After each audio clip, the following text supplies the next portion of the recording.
الحمد لله نحمده ونستعين به ونستغفره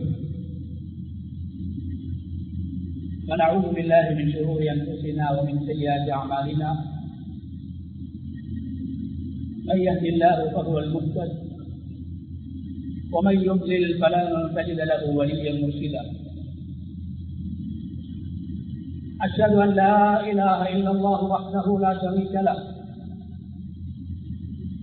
وأشهد أن نبينا محمدا عبده ورسوله وصلوات الله وسلامه على سيدنا ونبينا محمد وعلى آله وأصحابه وأهل بيته ومن تبعهم بإحسان إلى يوم الدين. أما بعد، فأوصيكم عباد الله بتقوى الله جل وعلا، فقد قال الله تبارك وتعالى في كتابه العزيز: أعوذ بالله من الشيطان الرجيم، بسم الله الرحمن الرحيم: والله جعل لكم من بيوتكم سكنا وجعل لكم من جلود الأنعام بيوتا تستخفونها يوم ظهركم ويوم إقامتكم ومن أصوافها وأوبارها وأشعارها أثاثا ومتاعا إلى حين. صدق الله العظيم. இந்த உலகை படைத்து பரிபாலித்துக் கொண்டிருக்கும் ரப்புல் ஆலமீன் அல்லாஹ்வுக்கே புகழ் அனைத்தும். ஸலாத்தும் ஸலாமும் நமது தூதர் முஹம்மது ஸல்லல்லாஹு அலைஹி வஸல்லம் அவர்கள் மீதிலும், அவர்களை பின்பற்றி வாழ்ந்த சஹாபாக்கள், தாபிஈன்கள், தபஉ தாபிஈன்கள், கியாமத்துடைய நாள் வரைக்கும் அல்லாஹ்வை ஏற்று வாழ்கின்ற அனைத்து முஃமின்கள் மீதும் உண்டாகும். அன்பின் இஸ்லாமிய சகோதரர்களே, அல்லாஹ்வின் நல்லடியார்களே, இந்த உலகத்தில் வாழும் சமயம் எல்லா நிலைகளிலும் அல்லாஹ் ஒருவனை பயந்து தக்வா செய்து கொள்ளுமாறு முதலில் எனக்கும் அப்பா உங்களுக்கும் வசியத் செய்து கொள்கின்றேன். கண்ணியமான அல்லாஹ்வுடைய நல்லடியார்களே, அல்லாஹு தஆலா ரப்புல் இஸ்ஸத் மனிதர்களை இந்த உலகத்தில் படைத்து, அந்த மனிதர்கள் இந்த உலகத்திலிருந்து மறுமையை சம்பாதித்துக் கொள்ள வேண்டும், நிரந்தரமான வாழ்வை நோக்கிய அந்த பயணத்திற்கு தயாராக வேண்டும் என்பதற்காக இந்த உலகத்தில் மனிதர்களை அல்லாஹ் வாழ வைத்துக் கொண்டிருக்கிறார். மனிதர்களை இந்த உலகத்தில் அல்லாஹ் அவர்களுக்கு தேவையான உணவு, தண்ணீர், வீடு வசதிகள், ஆரோக்கியம் போன்ற பாக்கியங்களை கொடுத்து, அருட்கொடைகளை கொடுத்து மனிதர்களை அல்லாஹ் இந்த உலகத்தில் வாழ வைத்துக் கொண்டிருக்கிறார். கண்ணியமான அல்லாஹ்வுடைய நல்லடியார்களே, அல்லாஹு தஆலா ரப்புல் இஸ்ஸத் மனிதர்களுக்கு உலகத்திலே வழங்கப்படுகின்ற பாக்கியங்களை, அருட்கொடைகளை, அல்லாஹ்வினால் அவர்களுக்கு உலகத்தில் கொடுக்கப்படுகின்ற நிஅமத்துக்களை அல் குர்ஆனில் அல்லாஹு தஆலா பல இடங்களில் பேசிக் கொண்டிருக்கிறார். அவருடைய நிஅமத்துக்களை, பாக்கியங்களை, அருட்கொடைகளை மனிதர்களால் கணக்கு போட முடியாது, அவைகளை எண்ணி பார்க்க முடியாது, அவைகளை மத்திட முடியாது என்று அல்லாஹ் பொதுவாக அல் குர்ஆனில் சொல்வதை போன்று ஒரு சில நிஅமத்துக்களை, ஒரு சில பாக்கியங்களை, ஒரு சில அருட்கொடைகளை அல்லாஹ் மனிதர்கள் படிப்பினை பெற வேண்டும் என்பதற்காக வேண்டி, மனிதர்கள் அந்த நிஅமத்துக்களை விளங்கி, அந்த பாக்கியங்களை விளங்கி அல்லாஹ்வுக்கு நன்றி உள்ளவர்களாக மாற வேண்டும் என்பதற்காக ஒரு சில அல்லாஹ்வுடைய நிஅமத்துக்களை அல்லாஹ் குர்ஆனில் குறிப்பாக பேசிக் கொண்டிருக்கிறார். மனிதர்கள் சாப்பிடுகின்ற ஹலாலான மாமிசம், ஆடு, மாடு, ஒட்டக மாமிசங்களை அல்லாஹ் குர்ஆனிலே பேசுகிறார். மனிதன் குடிக்கின்ற தண்ணீரை பற்றி அல்லாஹ் குர்ஆனிலே பேசிக் கொண்டிருக்கிறார். மனிதன் சுவாசிக்கின்ற காற்றை பற்றி அல்லாஹ் அல் குர்ஆனில் பல இடங்களிலே பேசிக் கொண்டிருக்கிறான். மனிதன் பச்சையான மாமிசங்களையும் கறிகளையும் சமைப்பதற்கு தேவையான நெருப்பை பற்றி அல்லாஹ் குர்ஆனிலே பேசிக் கொண்டிருக்கிறான். மழை நீரை பற்றி அல்லாஹ் குர்ஆனிலே பேசிக் கொண்டிருக்கிறான். மனிதன் முற்காலத்தில் வாகனங்களாக பயன்படுத்திய ஒட்டகங்கள், குதிரைகள், கழுதைகள், இவைகளை பற்றி எல்லாம் அல்லாஹ் குர்ஆனிலே பேசிக் கொண்டிருக்கிறான். மனிதன் சாப்பிடுகின்ற பேரிச்சம்பழம், மனிதன் சாப்பிடுகின்ற திராட்சை பழம், மனிதன் சாப்பிடுகின்ற ஏனைய காய்கறிகளை அல்லாஹ் குர்ஆனிலே பேசிக் கொண்டிருக்கிறான்.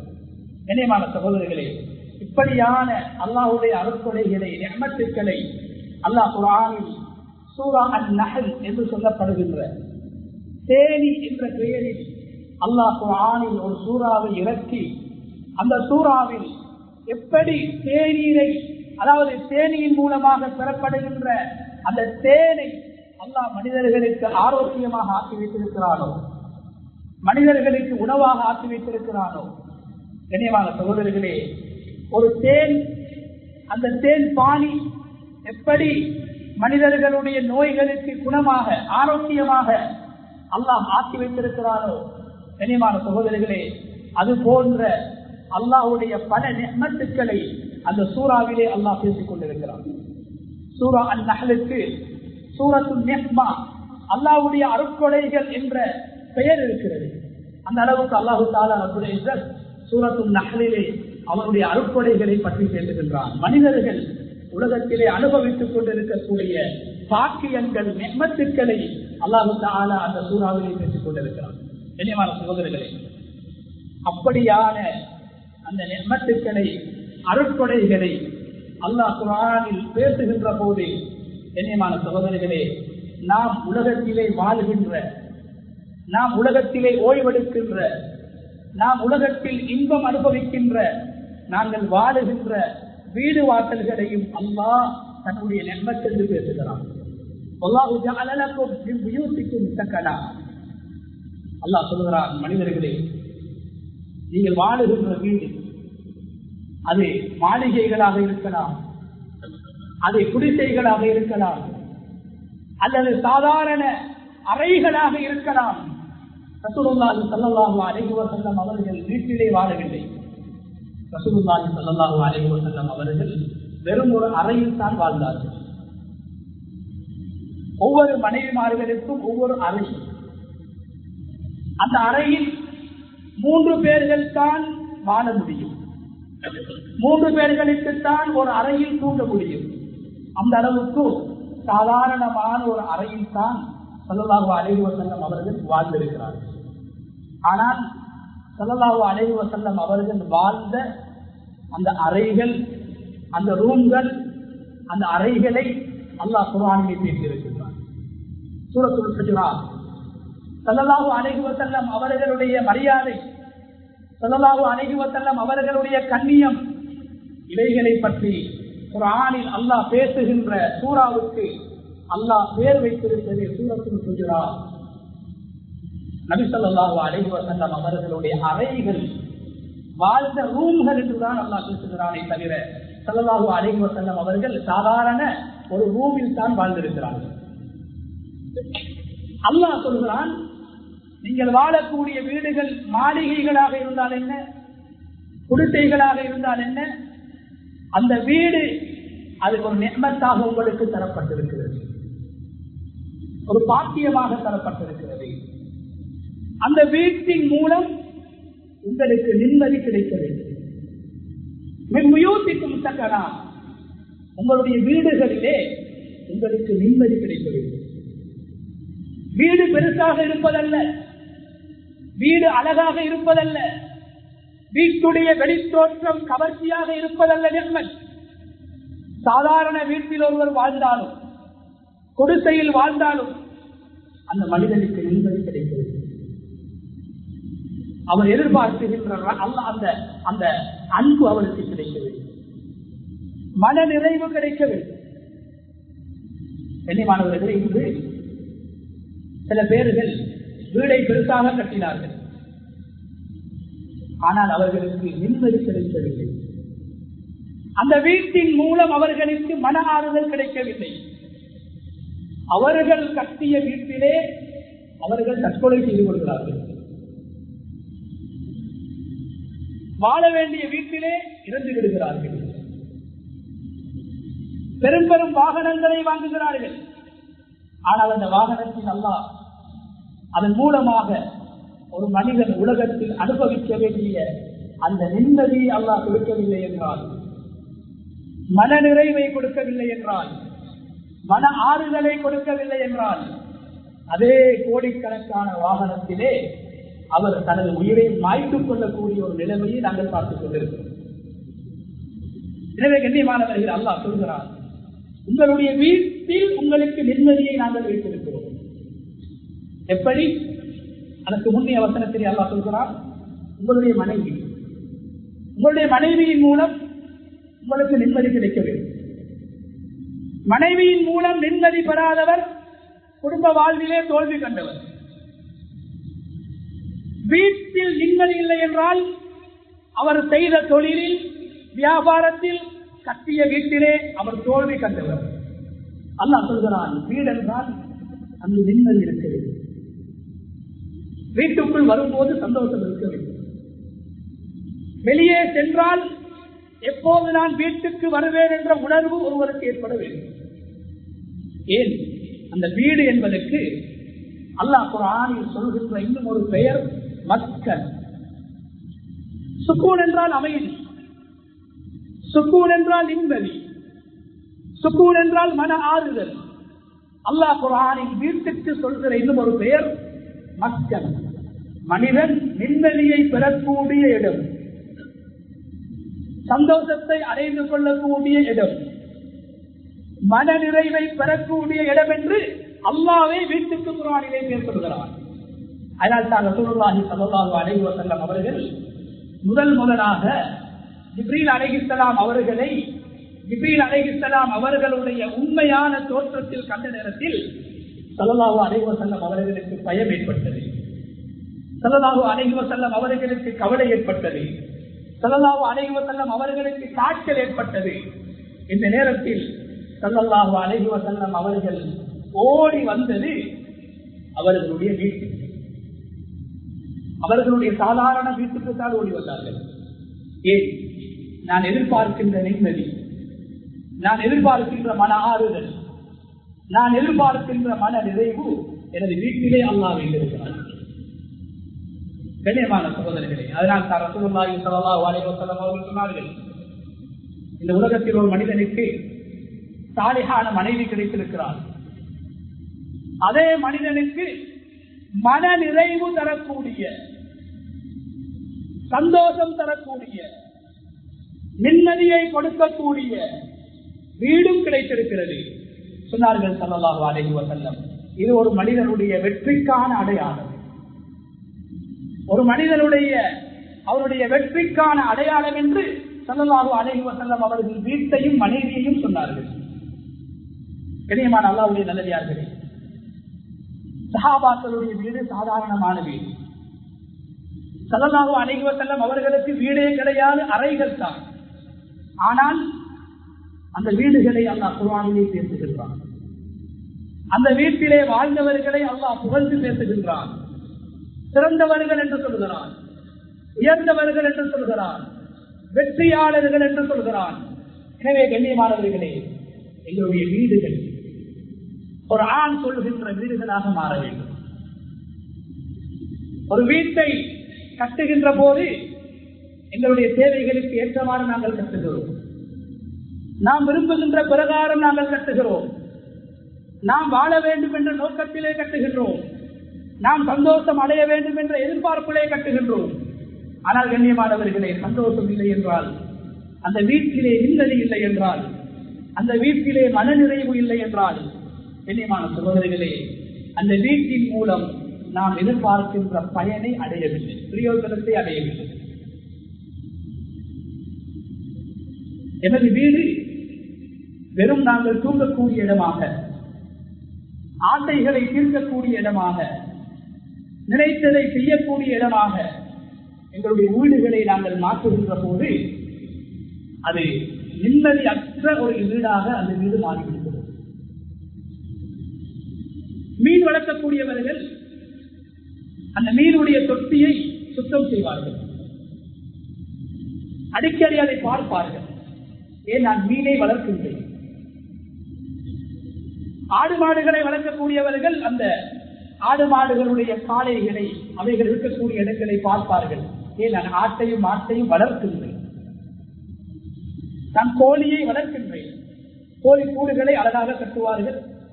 என்னென்ன விடயங்களை செய்ய வேண்டுமோ, பாதுகாப்புகளை செய்ய வேண்டுமோ அவைகளை எல்லாம் செய்வார்கள். ஆனால் வீடை கட்டுகிறார்கள். அந்த வீட்டிலே நான் ஒரு குழந்தையை வளர்க்கப் போகிறேன், ஒரு சமூகத்தை உருவாக்கப் போகிறேன், ஒரு பரம்பரையை உருவாக்கப் போகிறேன் என்ற உணர்வில்லாமல் கட்டுகிறார்கள். கனிமான சகோதரிகளே, வெறுமனே கட்டிடங்களின் மூலம், மெட்டீரியல் எனப்படுகின்ற தடங்குகள் மூலம், தடங்கள் மூலம், ஜடங்கள் மூலம், படைப்புகள் மூலம் நிம்மதியை தர முடியாது. அந்த வீட்டிலே நாம் நடந்து கொள்கின்ற எங்களுடைய வீரம், அந்த வீட்டிலே நாங்கள் செய்கின்ற அமல்கள், அந்த வீட்டிலே நாங்கள் செய்கின்ற காரியங்கள் தான் அந்த வீடு பெரியதாக மாளிகையாக இருந்தாலும் சரி, சாதாரண வீடுகளாக இருந்தாலும் சரி, குடிசைகளாக இருந்தாலும் சரி, அல்லாஹ் சொல்கின்ற அந்த நிம்மதியை பெறலாம். சஹாபாக்கள், எங்களுடைய முன்னோர்கள் வீட்டை வெறும் உறங்கும் இடமாக அவர்கள் மாற்றவில்லை. வீட்டை ஒரு வணக்கஸ்தலமாக மாற்றினார்கள். வீட்டை ஒரு ஆரம்ப ஒரு மதரசாவாக, பாடசாலையாக, பிள்ளைகளை வளர்க்கின்ற இடமாக மாற்றினார்கள். வீடு என்பது பிள்ளைகள் வளரக்கூடிய இடம் அல்ல, பிள்ளைகள் வளர்க்கப்பட வேண்டிய இடம். ஒரு குழந்தை பிறந்து 6 அல்லது 5 வயதில் தான் அந்த குழந்தை பாடசாலைக்கு செல்கிறது. 6 வருடம் 5 வருடம் வீட்டிலேதான் அந்த குழந்தை கற்றுக்கொள்கிறது. பெற்றோரை பார்த்து கற்றுக்கொள்கிறது, பெற்றோரை பார்த்து பேசுகிறது, பெற்றோரை பார்த்து வாழ்க்கையை மாற்றிக்கொள்கிறது. எனவே எமது வீடு எமது பிள்ளைகளுடைய பாடசாலை என்பதை நானும் நீங்கள் உணர்ந்துவிடக்கூடாது. அந்த வீட்டிலே ஈமான் இருக்க வேண்டும், அந்த வீட்டிலே திக்ர் இருக்க வேண்டும், அந்த வீட்டிலே குர்ஆன் இருக்க வேண்டும், அந்த வீட்டிலே நல்ல விடயங்கள் பேசப்பட வேண்டும். நபி ஸல்லல்லாஹு அலைஹி வஸல்லம் அவர்களுடைய சுன்னா அங்கு சொல்லப்பட வேண்டும். கண்ணியமான சகோதரர்களே, குர்ஆன் ஒரு முஸ்லிமுடைய வீடு எப்படி இருக்க வேண்டும் என்று பேசுகிறது. 40க்கும் மேற்பட்ட இடங்களில் வீடு என்ற வார்த்தையை குர்ஆன் பாதித்திருக்கிறது. எனவே எல்லோரும் வாழ்கிறார்கள் என்று ஒரு முஸ்லிமுக்கு வாழ முடியாது. எல்லோருடைய வீடுகளை போன்றும் ஒரு முஸ்லிமுடைய வீடு இருக்க முடியாது. ஒரு முஸ்லிமுடைய வீடு எவ்வாறு இருக்க வேண்டும் என்பதை குர்ஆன் பேசுகிறது. வீட்டுடைய ஒழுக்கத்தை பேசுகிறது. ஒரு குழந்தை கற்றுக்கொள்வது பாடசாலையில் அல்ல, ஒரு குழந்தை கற்றுக்கொள்வது வீட்டிலே என்பதை குர்ஆன் மிக அழுத்தமாக பேசுகிறது. உதாரணமாக, கண்ணியமான சகோதரர்களே, இஸ்லாம் ஒரு ஆணும் பெண்ணும் ஒழுக்கமாக இருக்க வேண்டும், ஒழுக்கமான ஆடைகளை அணிய வேண்டும், ஆபாசமாக இருக்கக்கூடாது, அரைகுறை ஆடைகளை அணியக்கூடாது, மற்றவர்களுடைய உணர்வுகளை தூண்டுகின்ற ஆடைகளை அணியக்கூடாது என்று பொதுவாக இஸ்லாம் பேசுகிறது. அதே நேரத்தில் குறிப்பாக அல் குர்ஆனில் அல்லாஹ் தஆலா குர்ஆனில் மிக அதிகமான சட்டதிட்டங்களை பேசுகின்ற ஒரு சூரா இருக்கிறது, சூரா அன்-நூர். அதில் அல்லாஹ் தஆலா என்ன சொல்கிறான் என்றால்,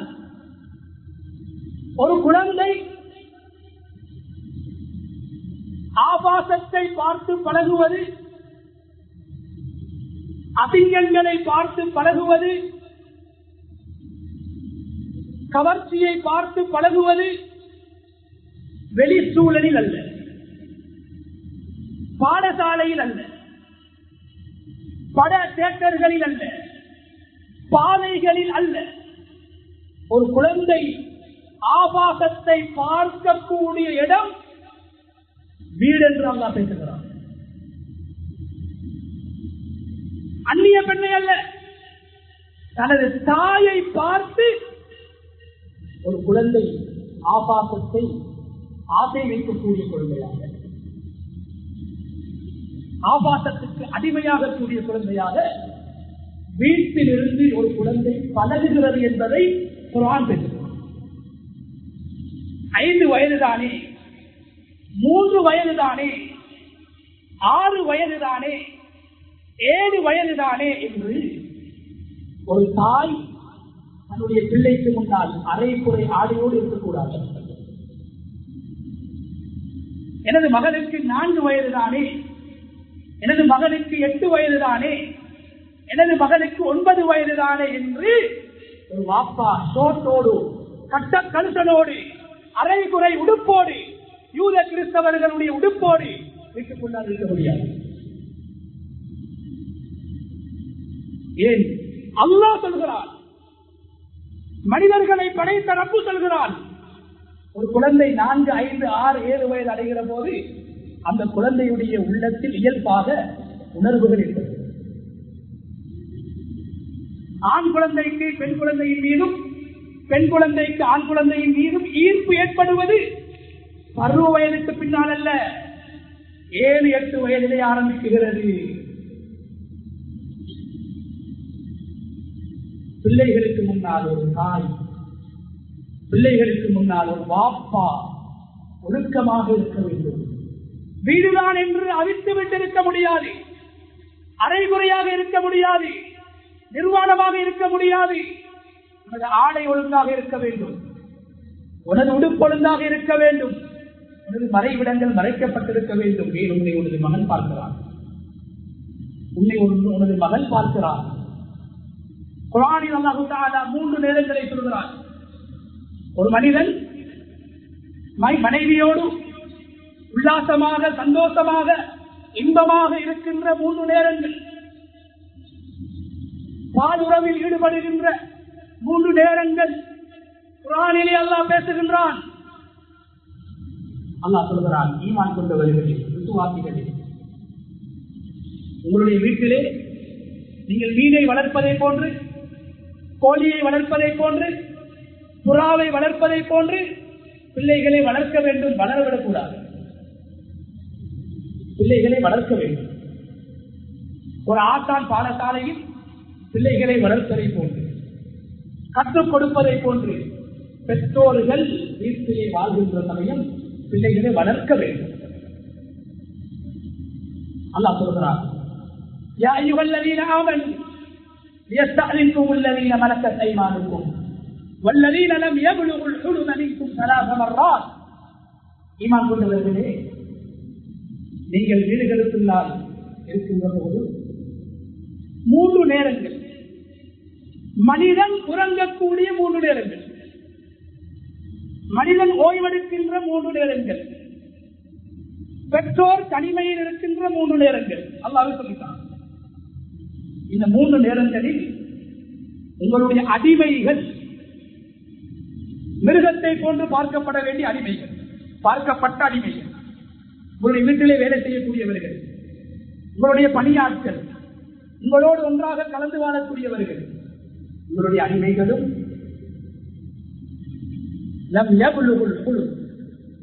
பருவ வயதை அடையாத 5, 6, 7, 8, 9, 10 வயது உங்களுடைய பிள்ளைகள், பக்கத்து வீட்டு பிள்ளைகள் அல்ல, உங்களுடைய பிள்ளைகள்.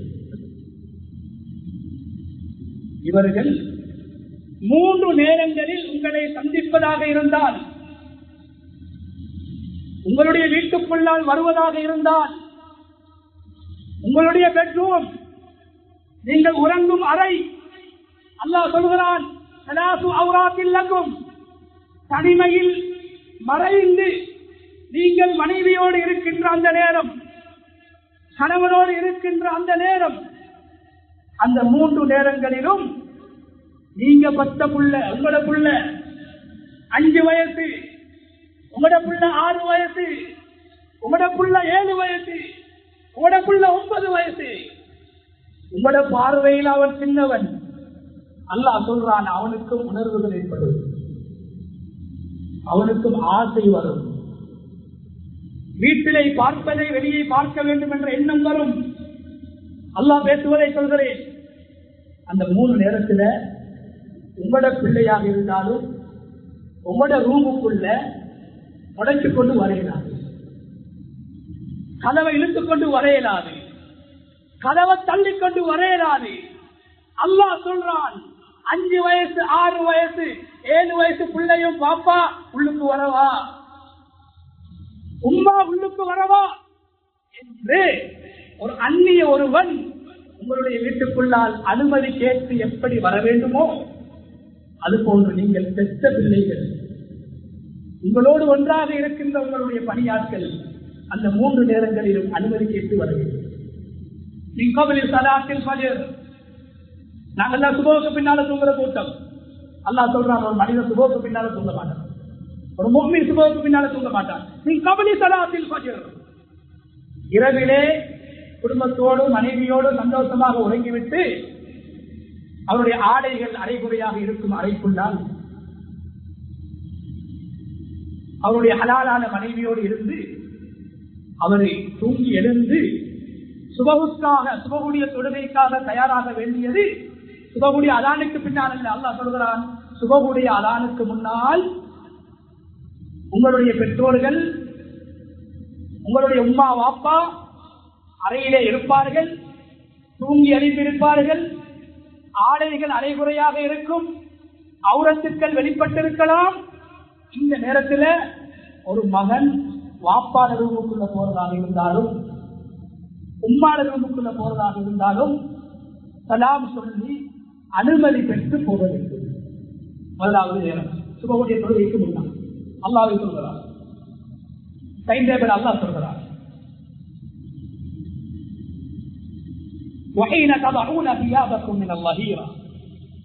இரண்டாவது அல்லாஹ் சொல்கிறான், தஹஜ்ஜுதுக்கு எழுப்பக்கூடியவர்கள் அவர்களுக்கு பகல் நேரம் ஏற்படும் போது கொஞ்சம் தூக்கம் வரும். இந்த கைரூலா தூக்கம் யாருக்கு சுன்னத்தா? தஹஜ்ஜுத் தொழுதவர்களுக்கு அது சுன்னத். இவர் எழும்புறது 10 மணிக்கு காலையில, 12 மணிக்கு ஒரு தூக்கம் தேவைப்படுது. சொல்றாரு நபியோட சுன்னத் கைரூலா. நபி அவங்களுக்கு பகல் தூக்கம் வந்து ஏன் தெரியுமா? நபி அவங்க இரவு 2 மணிக்கு எழுப்பிடுவாங்க. சஹாபாக்கள் பகல் தூங்கினார்கள் ஏன் தெரியுமா? 3 மணிக்கு 4 மணிக்கு தஹஜ்ஜுதுக்கு எழுப்பிடுவாங்க. 10 மணிக்கு எழும்பி 12 மணிக்கு தூங்கக்கூடிய கூட்டம் அல்ல சஹாபாக்கள். அல்லாஹ் சொல்றான், நீங்க சுபஹுக்கு முன்னால் எழுந்திருப்பீங்க, திருப்பி உங்களுக்கு தூக்கம் வரும்.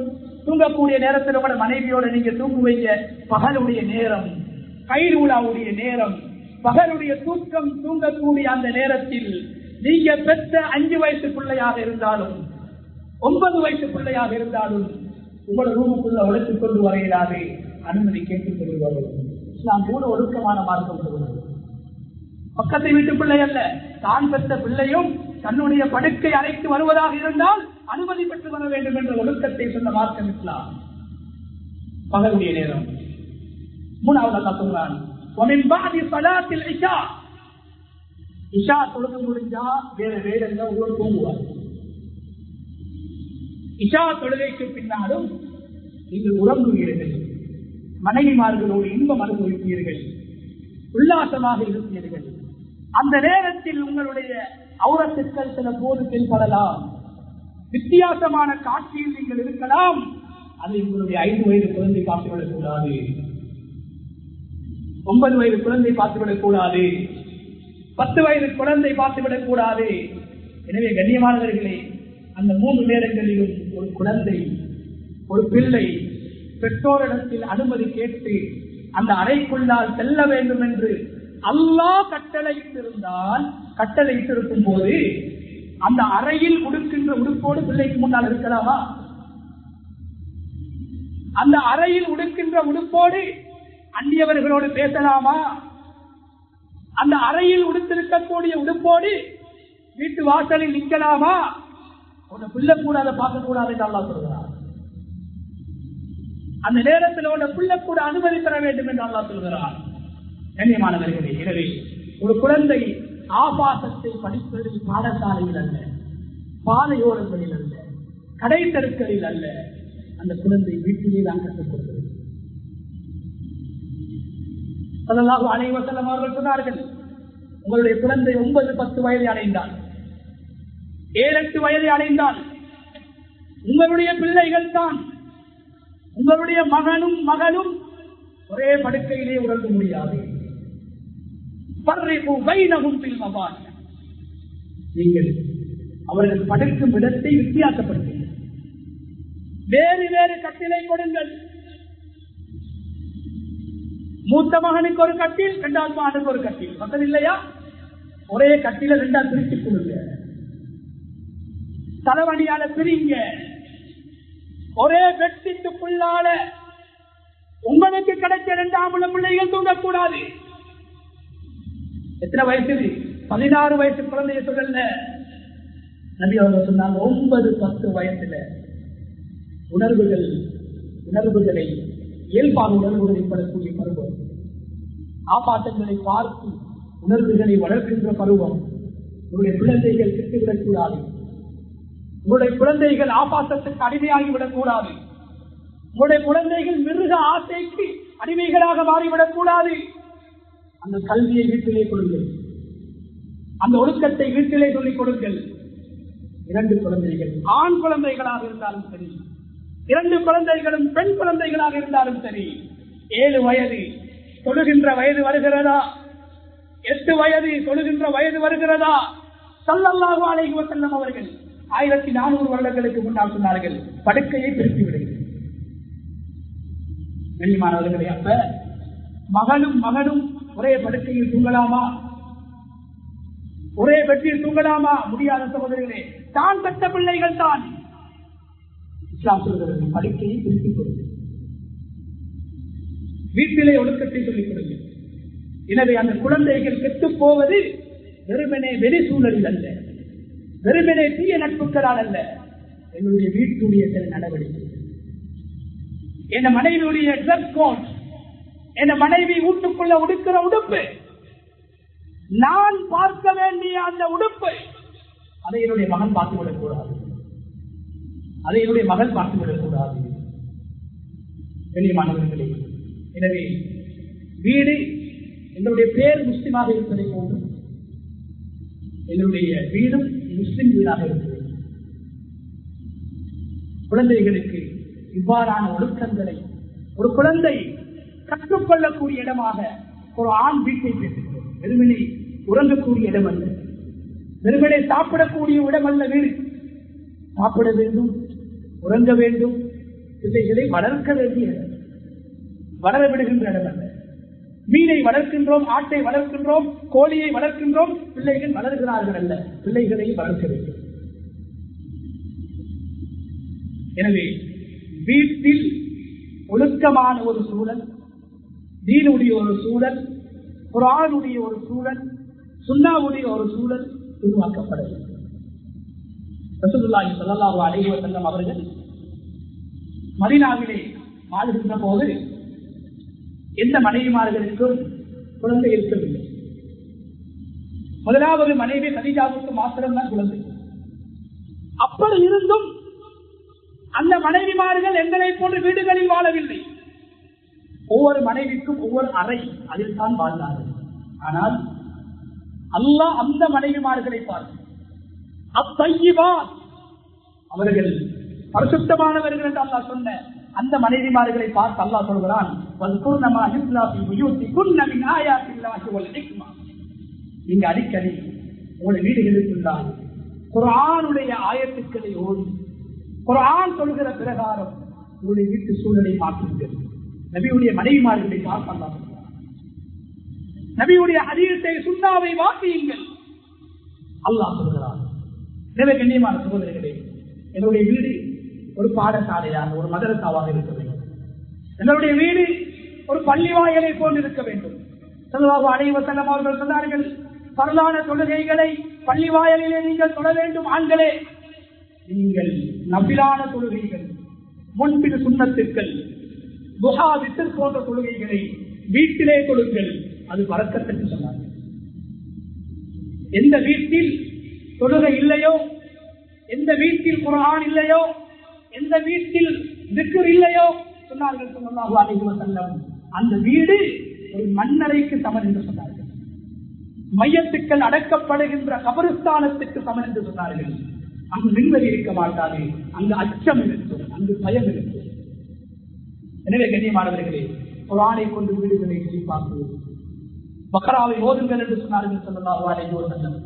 உங்களுடைய வீட்டில் இருக்கின்ற ஷைத்தான் ஓடிவிடும். வீட்டு வாசலுக்கு வருகின்ற போது பிஸ்மில்லாஹ் என்று சொல்லி காலை வைத்து கலாம் சொல்லி விட்டு போகுங்கள் என்று சொன்னார்கள் ஸல்லல்லாஹு அலைஹி வஸல்லம்.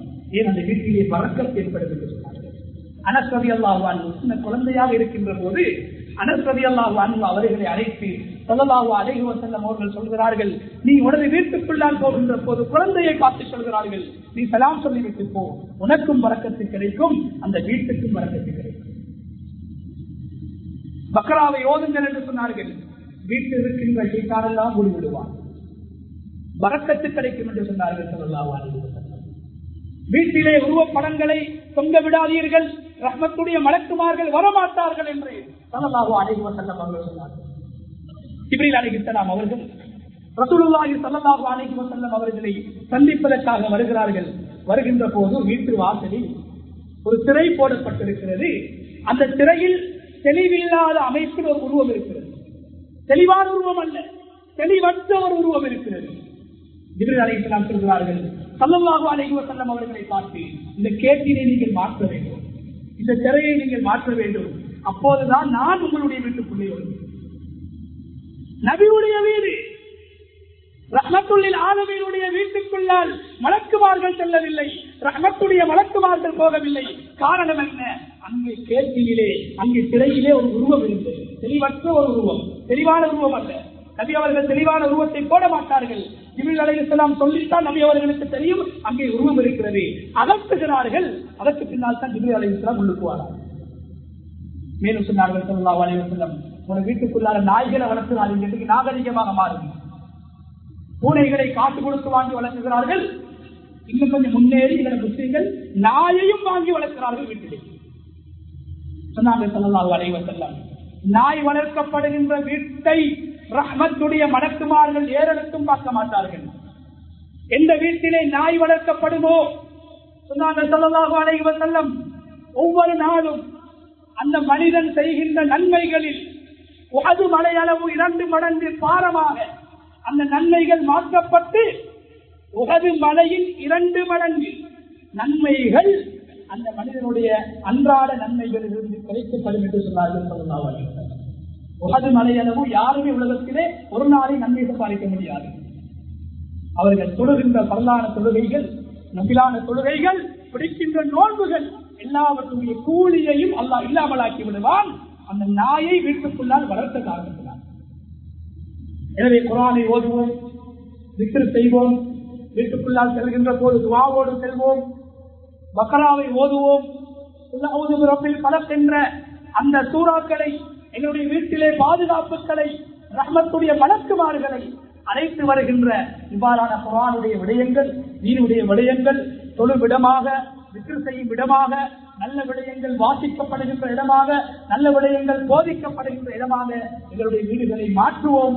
அப்போது நான் ஆரம்பத்தில் அல்லாஹ் சொன்னதை போன்று உங்களுடைய வீடுகள் நீங்கள் நிம்மதி பெற வேண்டும் என்பதற்காக நாங்கள் தந்திருக்கிறோம் என்று அல்லாஹ் சொல்லியிருக்கிறான். எனவே வீட்டில் நிம்மதி இல்லை என்றால் அந்த வீட்டில் அல்லாஹ் விரும்புகின்ற எந்த காரியமும் நடைபெறவில்லை. எனவே அல்லாஹ் விரும்புகின்ற ஈமான், சாலிஹான அமல்கள், திக்ர்கள், குர்ஆன் திலாவத்துகள், துஆக்கள், இது போன்ற விடயங்களால் எங்களுடைய வீடுகளை நாங்கள் செழிப்பாக்குவோம்.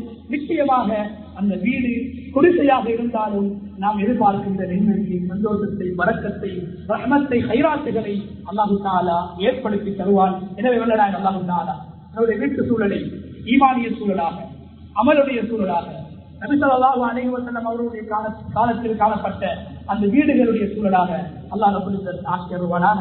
யா அல்லாஹ் எங்களுடைய பாவங்களை மன்னிப்பாயாக, யா அல்லாஹ் எங்களுடைய மாதாபிதாக்களுடைய பாவங்களை மன்னிப்பாயாக, யா அல்லாஹ் ஈமானோடு வாழ்ந்து ஈமானுக்காக உழைத்து ஈமானோடு இந்த உலகத்தை